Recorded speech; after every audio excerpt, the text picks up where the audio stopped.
Chemical bonding. क्योंकि atomic structure को अभी नहीं लाए हैं, अभी हम लोग जो टॉपिक कवर कर रहे हैं उस टॉपिक का नाम क्या है ना, the name of the topic is chemical reaction. Chemical bonding में जो टॉपिक हम लोग कवर कर रहे हैं उस टॉपिक का नाम क्या है, केमिकल रिएक्शन। क्या नाम है? अब ध्यान दीजिएगा, इधर इधर इधर। केमिकल रिएक्शन को पढ़ने से पहले कुछ चीजों को चला समझ लीजिए। एक चीज और ध्यान रखिएगा, इस सप्ताह में कंप्लीट सारा टॉपिक आपका फिनिश हो जाएगा।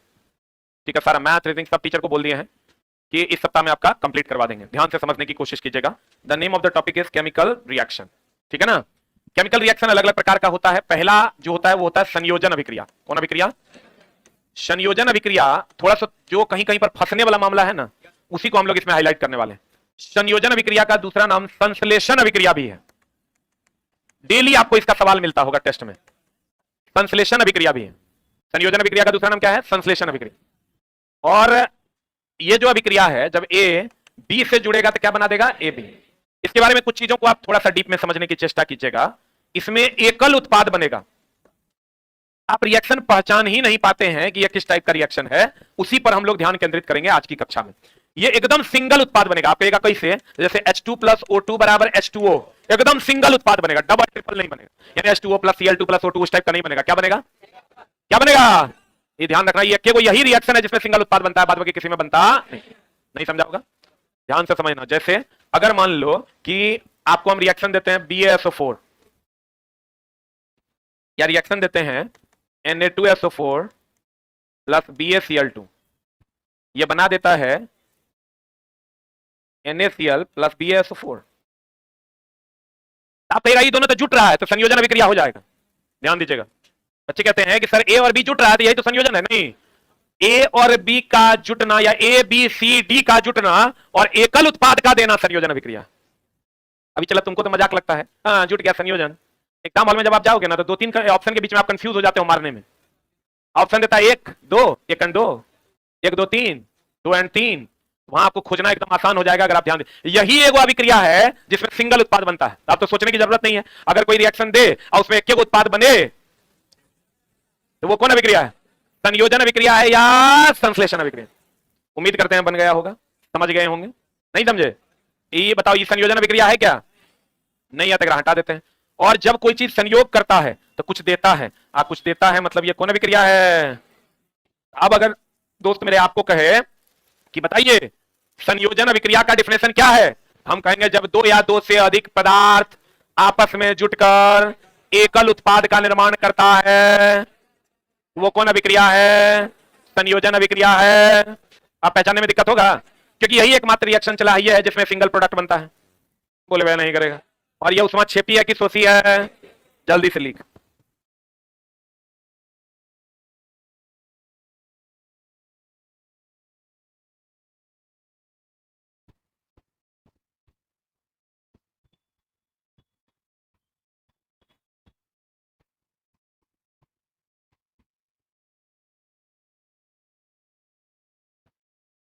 हो गया? जल्दी लिख।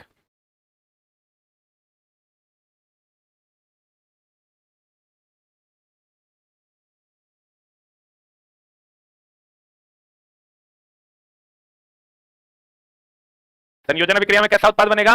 एकल उत्पाद। तो पहचान लीजिएगा ना। और उसमें छेपी होगा कि सोसी होगा? छेपी हो। पढ़े?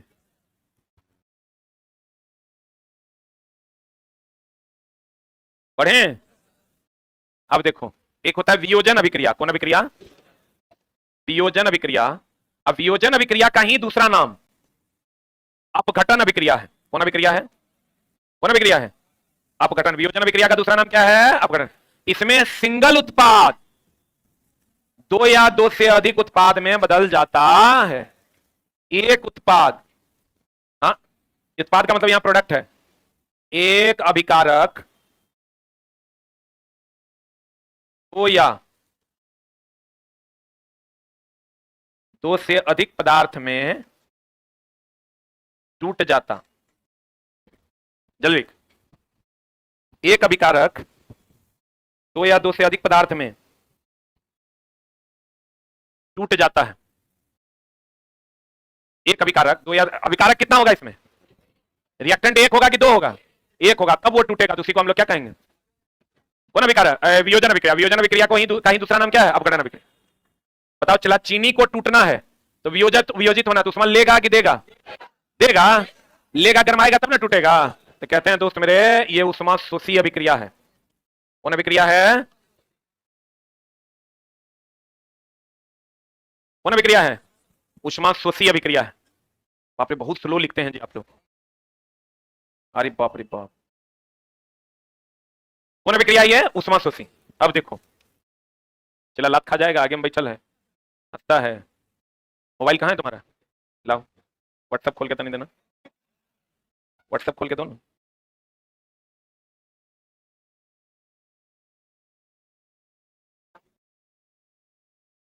लाओ रे, अरे व्हाट्सएप खोल के दो ना, हम देख लेंगे। लाओ बोलो, अरे बहुत मार मारेंगे। Stand up. और चला हाथ नहीं चल रहा है और एक लाइन को 3 बार देख के लिख रहा है, मतलब कहीं फसल है। बोल के लाओ। अभी फिर तो मेरा गुस्सा नहीं देखा है, अभी मेरा पासवर्ड ही नहीं याद आ रहा है। उसको क्या डिलीट कर रहा है?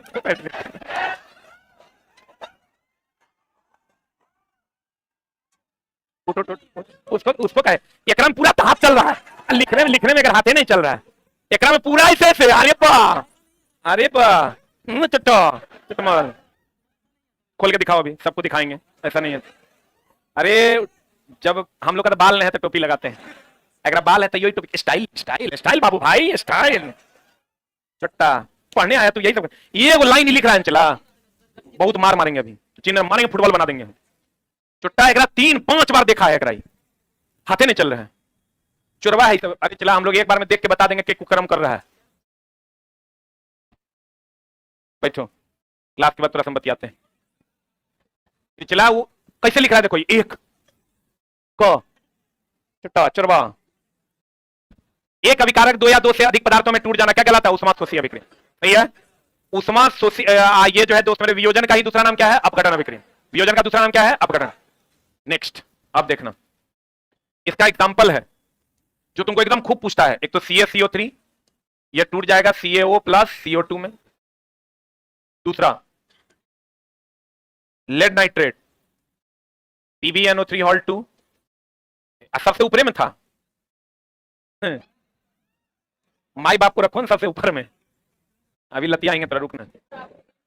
अकेले में क्या दिखाएगा, यहां सबके सामने देखेंगे। Lead nitrate PbO plus NO2 plus किसमें टूटेगा? O2 में। बोलो हाँ, जल्दी लिख। बताइए, अब कभी आगे नहीं बैठेगा, गारंटी है। कैसे पकड़ लेते हैं?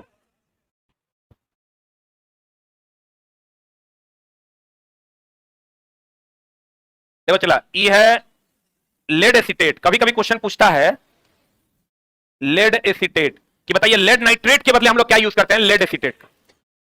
चला आंख में दिखता, बोलो ना, हम ये लड़की लोग में भी कई को क्या है, कई को नहीं है, हम देख के बता देंगे।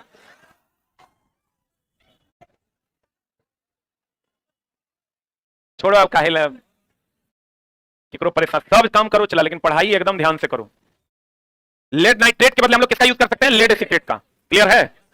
आज हम चला सिर्फ उन पहलुओं पर ध्यान देंगे जो पहलू हमारा केमिकल रिएक्शंस में छूट रहा है। लेड नाइट्रेट के बदले किसका उपयोग करते हैं? Lead acetate. तीसरा रिएक्शन है जब अमोनियम नाइट्रेट NH4NO3, इसको जब आप गर्म करते हैं तो ये बन जाता है N2O प्लस क्या रे? H2O। अमोनियम नाइट्रेट को जब आप गर्म करते हैं तो ये बन जाता है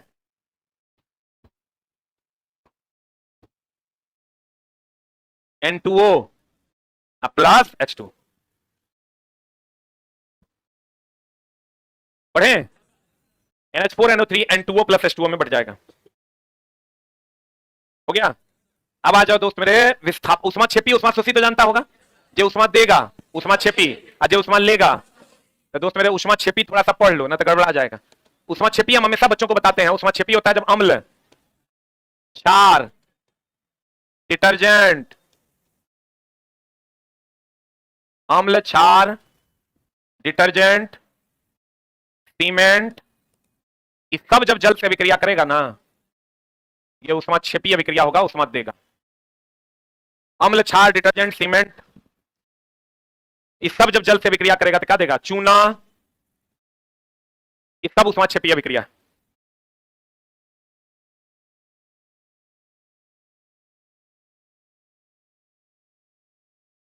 हो गया? अब देखो चला, एक जो आप नहीं पढ़े उसमें सोची फिर नहीं पूछेगा। सोडियम, एक होता है विद्युत अपघटन विधि। कौन विधि? विद्युत अपघटन विधि द्वारा हम लोग सोडियम, मैग्नीशियम, अल्युमिनियम जैसे धातु का निष्कर्षण करते हैं। जैसे धातु का क्या करते हैं? निष्कर्षण करते हैं। विद्युत अपघटन विधि द्वारा सोडियम, मैग्नीशियम, अल्युमिनियम जैसे धातु का निष्कर्षण करते हैं। फेन प्लवन विधि द्वारा सल्फाइड अयस्क का निष्कर्षण।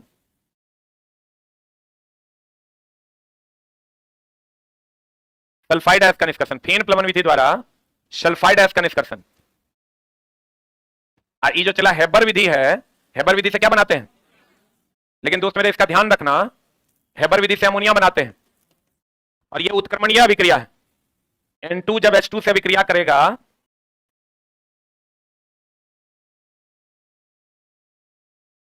कौन उत्प्रेरक की उपस्थिति में? आयरन चूर्ण की उपस्थिति में, याद रखना। और हेबर विधि से अमोनिया बनना उत्क्रमणीय है। उत्क्रमणीय जानते हैं ना? उत्क्रमणीय मतलब रिएक्टेंट से प्रोडक्ट बनेगा, प्रोडक्ट से फिर क्या बनेगा? रिएक्टेंट बनेगा। और हेबर विधि से अमोनिया बनाने के लिए किस चूर्ण का प्रयोग करते हैं? किसका प्रयोग करते हैं?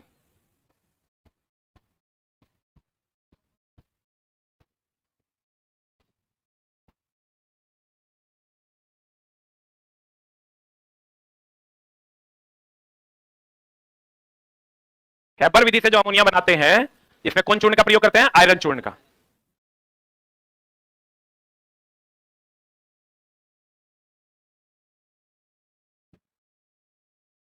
हाँ जी, ऊपर कर दें। हो गया? अरे हुआ।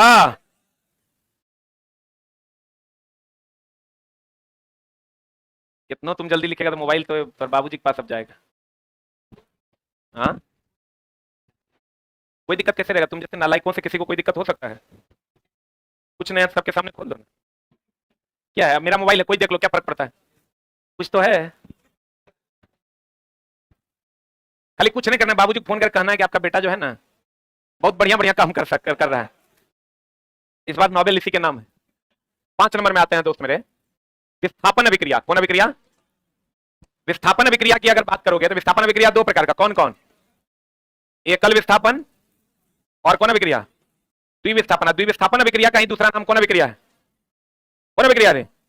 अवक्षेपन अभिक्रिया। कौन अभिक्रिया है? अब देखो, एकल विस्थापन में ए बी से अभिक्रिया करेगा, ए बी सी से अभिक्रिया करेगा, ए सी प्लस बी दे देगा। और द्विविस्थापन अभिक्रिया में ए बी सी डी से अभिक्रिया करेगा, ए सी या प्लस क्या दे देगा? B D. जल्दी, ए सी प्लस क्या दे देगा? B D. दो को विस्थापित होगा, यहां देखो, बी भी विस्थापित होगा, सी भी विस्थापित होगा।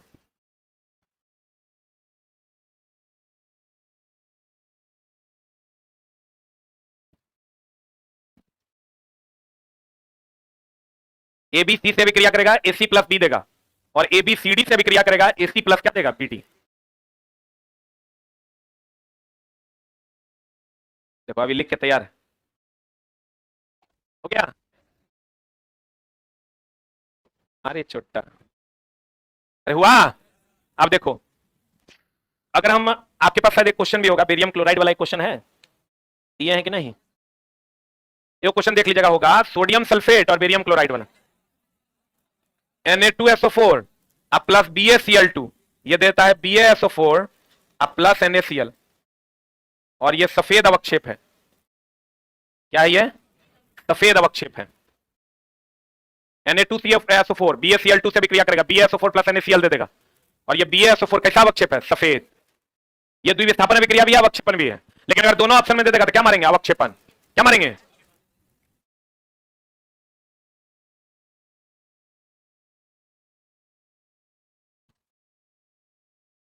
एक क्वेश्चन पूछता है विद्युत अपघटन से, दूसरे को क्वेश्चन पूछता है 6 नंबर में, अगर हम आते हैं विद्युत अपघटन। विद्युत अपघटन के द्वारा या अपघटन में प्रकाशीय अपघटन की अगर हम बात करें, प्रकाशीय अपघटन, प्रकाशीय अपघटन अपघटन का ही एक प्रकार है। तो प्रकाशीय अपघटन में राते में क्वेश्चन था, AgCl2 प्रकाश की उपस्थिति में क्या बना देगा? Ag plus plus plus 2Cl minus. और इसका रंग कैसा होता है? स्लेटी रंग का होता है। कैसा रंग का होता है? स्लेटी। आएगा विद्युतीय अपघटन है जिसमें जल का होता है। विद्युतीय अपघटन की अगर हम बात करें, विद्युतीय अपघटन, विद्युतीय अपघटन होता है जब H2O इस पर विद्युत धारा प्रवाहित की जाती है तो ये बन जाता है H plus plus OH minus. इसको हम लोग कहते हैं विद्युतीय अपघटन।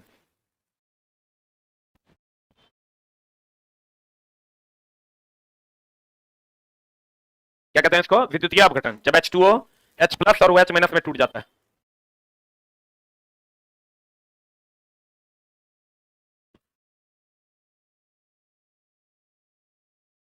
हाँ तो यहां पर 2Cl माइनस नहीं है रे, हो गया। जब विद्युतीय अपघटन में H2O किस में टूट जाएगा, H plus plus OH minus में।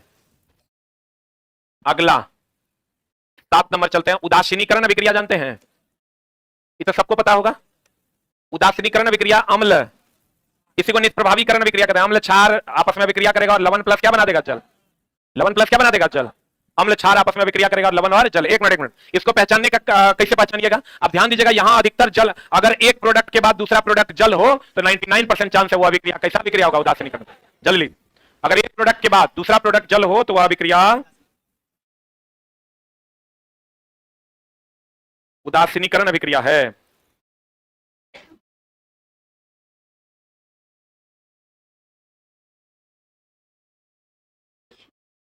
जब एक प्रोडक्ट के बाद दूसरा प्रोडक्ट क्या हो, जल हो, तो वो कौन अभिक्रिया है, उदासीनीकरण अभिक्रिया। सही है, तो पहचान लीजिएगा। सिंगल प्रोडक्ट होगा तो कौन अभिक्रिया, संयोजन अभिक्रिया। और रिएक्टेंट में अगर सिंगल प्रोडक्ट होगा तो वियोजन अभिक्रिया।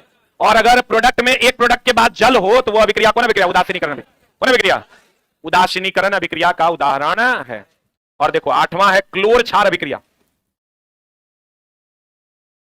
क्लोर क्षार अभिक्रिया क्या है, जब NaCl H2O से अभिक्रिया करता है, ये बना देता है NaOH plus Cl2 plus H2O।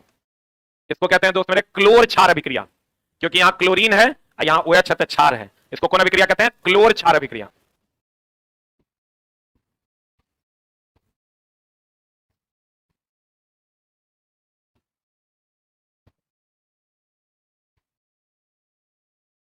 कौन अभिक्रिया कहते हैं, क्लोर क्षार अभिक्रिया के नाम से जानते हैं।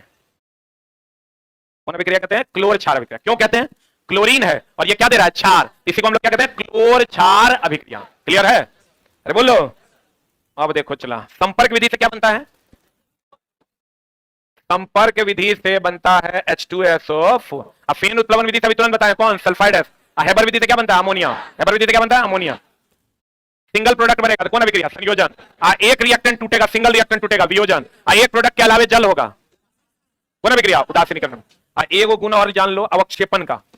अवक्षेप की अगर हम बात करें तो अवक्षेप में बेरियम सल्फेट BaSO4 का अवक्षेप कैसा होता है, सफेद। लेड आयोडाइड का अवक्षेप कैसा होता है, पीला ना। लेड आयोडाइड का अवक्षेप कैसा होता है, पीला। और अवक्षेप कैसा होता है, ठोस।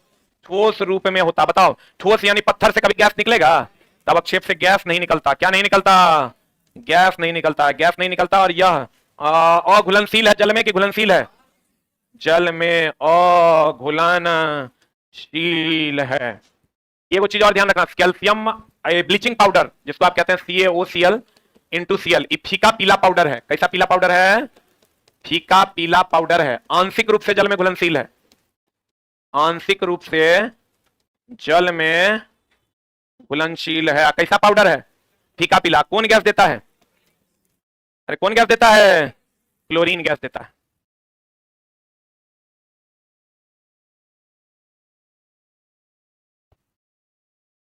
अच्छा तुझको पुकारे मेरे गीत में मेरे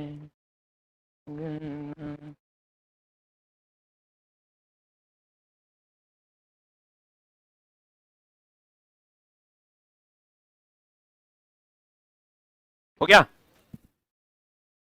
ब्लीचिंग पाउडर जल में पूर्ण रूप से क्या आंशिक रूप से, आंशिक रूप से घुलनशील होते हैं। बढ़े, अरे बढ़े हो, अरे बढ़े हो।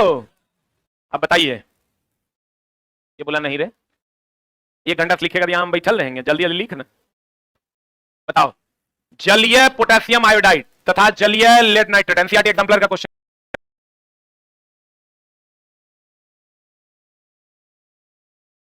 किसके किसके बीच अभिक्रिया हो रहा है, PbNO3 ऑल2 प्लस किसके बीच, लेड आयोडाइड।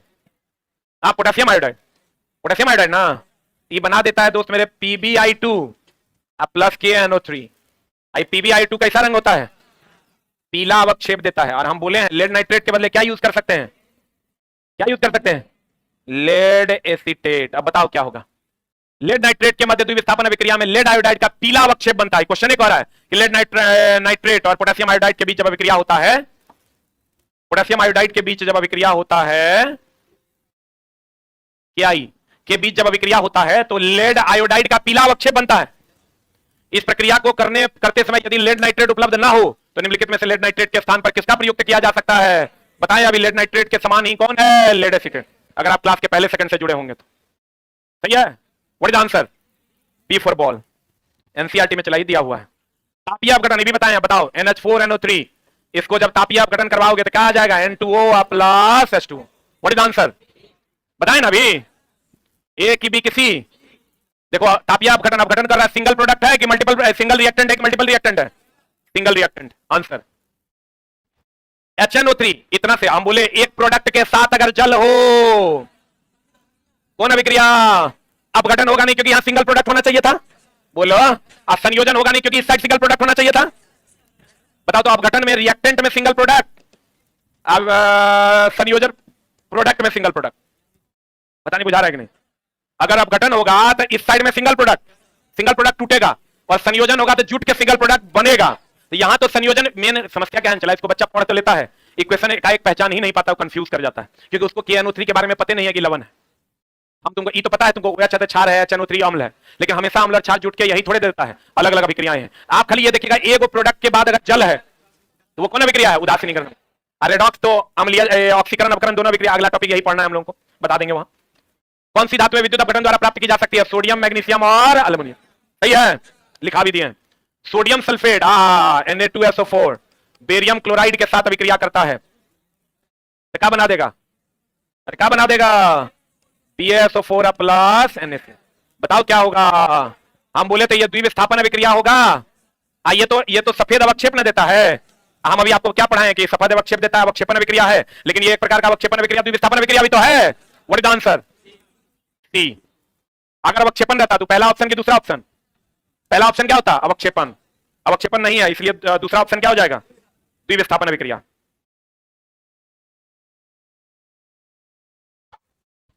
यहां बता अवक्षेपन होगा कि द्विविस्थापन होगा? अवक्षेपन ऑप्शन में नहीं है, लेकिन अगर रहता तो क्या मारते हैं? अवक्षेपन। That is the radioactivity. कौन एक्टिविटी चला? इसमें कुछ कुछ इंपॉर्टेंट क्वेश्चन हैं, ध्यान दीजिएगा। रेडियम किस खनिज का है? Pinch blade. यूरेनियम भी किसका है? लिख लो। जो इंपॉर्टेंट तुमको परेशान करेगा वही हम लिखे हैं। हेमेटाइट तो सबको पता है, चूना पत्थर, कैल्शियम CaCO3, इसके बाद जरूरत नहीं है। रेडियम किस खनिज के प्रयोग से प्राप्त होता है? Pinch blade. एक चीज और ध्यान रखना, थोरियम से क्या प्राप्त होता है? अरे थोरियम से क्या प्राप्त होता है? मोनोजाइट। थोरियम से क्या प्राप्त होता है? मोनोजाइट। बताओ मैग्नेट किसका बना होता है? कितना बार बोले हैं? मैग्नेट लोहे का अयस्क मैग्नेटाइट से बना होता है, that is Fe3O4। Thorium, monazite. Magnet किसका बना होता है? मैग्नेटाइट का। मैग्नेट किसका बना होता है? मैग्नेटाइट का। मैग्नेट किसका बना होता है? मैग्नेटाइट का। कार्बन डेटिंग, निम्न के निर्धारण। जीवाश्म। बोलो। अच्छा बताओ, जीवाश्म होता है ये पुराना है तो गैर नवीन है कि नवीन है? हाँ, गैर नवीन है। गैर नवीन मतलब परंपरागत है। अरे बोलो। ऑक्सीजन पर्याप्त रहेगा तो क्या देगा? कार्बन डाइऑक्साइड की कार्बन मोनोऑक्साइड। ऑक्सीजन अपर्याप्त रहेगा तब, अपर्याप्त रहेगा तो क्या दे देगा? Carbon monoxide. बताओ पेट्रोलियम जो है इसको चट्टान का तेल कहते हैं, कोयला को जीवाश्म ईंधन कहेंगे? कोयला को क्या कहेंगे? जीवाश्म ईंधन। जीवाश्म ईंधन की उम्र क्या पता किससे लगाते हैं? कार्बन 12 की कार्बन 14? अरे बताओ कार्बन 12 से क्या करते हैं? कैंसर का तो कोबाल्ट से करते हैं। ये बताएगा कार्बन 12 का यूज। कार्बन 12 का उपयोग किसी पदार्थ के द्रव्यमान को निकालने के लिए करते हैं। लिख लो, किसी पदार्थ का द्रव्यमान निकालने के लिए करते हैं। किसी पदार्थ का द्रव्यमान निकालने के लिए करते हैं। कार्बन 14 का उपयोग कहां करते हैं? जीवाश्म की उम्र का पता लगाने के लिए। और जीवाश्म जो है गैर परंपरागत है, परंपरागत है, समाप्त हो जाएगा कि नहीं होगा? अरे होगा कि नहीं होगा? ये दोस्त मेरा समाप्त हो जाएगा।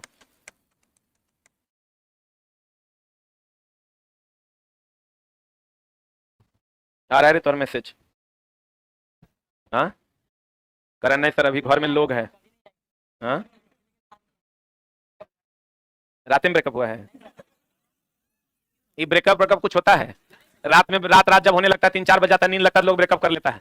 अब भोरे फिर शाम होते होते 4 बजे तक जो है सब एक दूसरे की जरूरत है, कोई उपाय नहीं है। हो गया। कार्बन 14 से जीवाश्म की उम्र का पता, और कार्बन 12 किसी पदार्थ का द्रव्यमान निकालने के लिए उपयोग करते हैं। किसका उपयोग करते हैं? कार्बन 12। अगला प्रश्न आपके स्क्रीन पर, हाल ही में इस सब चला नया टाइप का क्वेश्चन है, कौन सी खोज विज्ञान के क्षेत्र में बड़ी सफलता के रूप में जाना गया? गुरुत्वाकर्षण तरंगों की का पता। यह कंप्लीट नए तरीके से पता लगाया गया है और नया चीज है। पता निम्नलिखित में से कौन सा सुमेलित नहीं? इसको चला, इसे याद करने का इसका एकदम सिंपल सा तरीका है कि आप दैनिक जीवन की चीजों से इसको याद कीजिए। यूरेनियम नाभिकीय रिएक्टर, आयोडीन घेगारों के उपचार, आयरन की कमी से क्या होता है? एनीमिया, कोबाल्ट से क्या होता है? कैंसर, सोडियम से ब्रेन ट्यूमर, सोडियम से रक्त का थक्का का पता, और आर्सेनिक से ब्रेन ट्यूमर। तुमको दुए को परेशान करेगा, एगो सोडियम आएगो कौन? आर्सेनिक। सोडियम से लिख लो रक्त का थक्का, यही बच्चा को याद नहीं रहता, यही पूछता है। रक्त का थक्का का पता लगाते हैं। आर्सेनिक की अगर हम बात करें तो ये ब्रेन ट्यूमर का पता,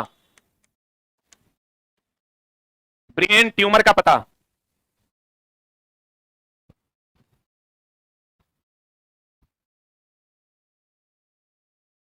ब्रेन ट्यूमर का पता कौन रे? आर्सेनिक। किसका पता लगाता है? ब्रेन ट्यूमर का पता कौन लगाता है? आर्सेनिक। देखो यूरेनियम ऐसे भी नाभिकीय रिएक्टर में कभी कभी कहेगा तुमको नाभिकीय रिएक्टर का ईंधन के रूप में किसका उपयोग करता है? यूरेनियम 235। यूरेनियम में भी यूरेनियम 235। और कभी कभी क्वेश्चन कर देगा नाभिकीय रिएक्टर के कोर में हम लोग किसका उपयोग करते हैं? ईंधन को ही कोर कहते हैं। ईंधन को ही क्या कहते हैं? कोर। लिख लो, नाभिकीय रिएक्टर के ईंधन या कोर में, नाभिकीय रिएक्टर के ईंधन या कोर में, ईंधन को ही क्या कहते हैं? कोर में किसका उपयोग करते हैं? यूरेनियम का उपयोग करते हैं। यहां लिखो, में हम लोग किसका उपयोग करते हैं? पहला यूरेनियम 235 का, इससे बढ़िया है यूरेनियम 238 का। बताइए किसका उपयोग करेंगे? ऑनलाइन वालों बताओ, ए नंबर की बी नंबर? कितने लोग बी के फेवर में है? Raise your hand. और ए के फेवर में? A is the right answer. क्यों? ये 238 इसलिए मर रहा है। 235 क्योंकि इसको समृद्ध यूरेनियम कहते हैं, क्योंकि इस पे धीरे से भी न्यूट्रॉन का अटैक कीजिएगा, ये बेरियम और क्रिप्टन में क्या होगा? टूट जाएगा। इसको समृद्ध यूरेनियम कहते हैं। लिख लो, समृद्ध यूरेनियम। समृद्ध यूरेनियम किसको कहते हैं? जिसपे न्यूट्रॉन से धीरे से भी अटैक करेंगे तो वो किसमें टूट जाएगा? बेरियम और क्रिप्टन में। लिखा? किसमें टूट जाएगा? बेरियम और क्रिप्टन में। कौन? समृद्ध यूरेनियम। एक चीज और ध्यान रखना चला इसी चैप्टर में, हम बार बार बताते हैं जितना बम है वो सब अनियंत्रित है कि नियंत्रित है? जितना बम है अनियंत्रित है। और ये हाइड्रोजन बम की अगर बात करोगे तो नियंत्रित कि अनियंत्रित? अनियंत्रित कौन अभिक्रिया? संलयन की विखंडन। और अगर वही परमाणु बम अणुबम एक है, परमाणु बम कह दे, अणुबम कह दे, नाभिकीय बम कह दे, नाभिकीय बम कह दे, इसका अनियंत्रित विखंडन की नियंत्रित? अनियंत्रित विखंडन। हम वैसे सभी चीजों को चला इस आगे की चीजों में बताएंगे 3 क्लास और में, जिसमें जो आपको दिक्कत करेगा, जहां जहां आपको परेशानी है, वो सारी चीजों को हम आगे की कक्षाओं में बताएंगे। जितना बम है सब अनियंत्रित की नियंत्रित? आप बताओ तो। सूर्य में संलयन की विखंडन, ये सब तो पता है ना? नाभिकीय रिएक्टर में विखंडन। क्लियर है? कल हम लोग पढ़ेंगे सबसे important topic oxidation and reduction, लेकिन कोशिश कीजिएगा पहले सेकंड से जुड़ने का, नहीं तो फिर जुड़ के कोई फायदा नहीं होगा। अगर आप बीच में जुड़िएगा तो 9:05 में क्लास लाइव हो जाता है। कहते हैं सफलता इतनी खामोशी से करो, सफलता मेहनत इतनी खामोशी से करो कि सफलता क्या करे? शोर मचा दे। इसलिए दोस्तों ने खूब मन लगा के पढ़िए। Thank you very much.